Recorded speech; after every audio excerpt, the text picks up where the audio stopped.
हमारे healthy heart community के 3 members ने एक ही सवाल पूछा है और वो है लाइपोप्रोटीन ए के बारे में। एक मेंबर ने इसके साथ में एपोलाइपोप्रोटीन बी के बारे में भी पूछा है।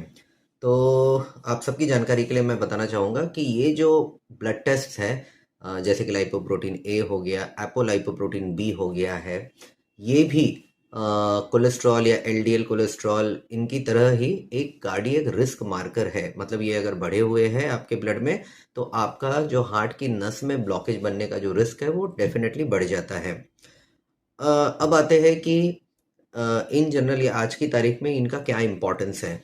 तो याद रखिए, लाइपोप्रोटीन ए या एपोलाइपोप्रोटीन बी, इसके ऊपर जो भी इंफॉर्मेशन या हमारे पास डेटा, स्टडी डेटा अवेलेबल है, ये काफ़ी रीसेंट है।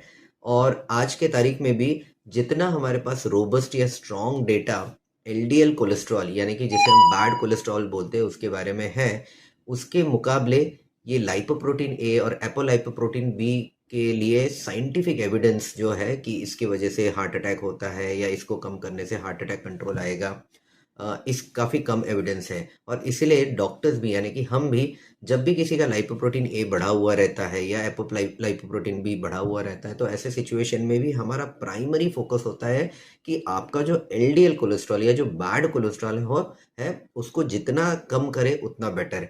क्योंकि ये this is well proven beyond any doubt and through thousands of trials कि एलडीएल कोलेस्ट्रॉल को कम करने से हार्ट अटैक का खतरा कम होने का जो फायदा है वो सबसे ज्यादा मिलता है। ये जो लाइपोप्रोटीन ए है उसको कम करने के लिए वैसे थेरेपीज हैं हमारे पास अवेलेबल, जो टिपिकल हम यूज़ करते हैं, स्टैटिन्स और इस तरह के ड्रग्स, उससे वो कम नहीं होता है। उसके लिए भी कुछ स्पेशल दवाइयाँ हैं अवेलेबल, लेकिन वो जो दवाइयाँ हैं वो पहली बात बहुत ज़्यादा महंगी है। मतलब एक एक इंजेक्शन उसका आपको 1-1 लाख रुपए तक पड़ सकता है। और दूसरी बात, जैसा कि मैंने कहा, एलडीएल कोलेस्ट्रॉल को कम करने से ज़्यादा फायदा प्रूवन है एज कम्पेयर टू लाइपोप्रोटीन ए। इसलिए हमारा सारा या मेन फोकस एलडीएल कोलेस्ट्रॉल को कम करने पे रहता है। लाइपोप्रोटीन ए जेनेटिकली मोस्टली डिटरमिन्ड होता है, यानी कि आपके फैमिली में अगर लाइपोप्रोटीन ए बढ़ा होने की हिस्ट्री है तो आपका लाइपोप्रोटीन ए बढ़ा हुआ आएगा। तो ये बहुत डायरेक्टली खान पान जो है वो उसका मेजर कॉज नहीं है, उसका मेन कॉज है जेनेटिक्स।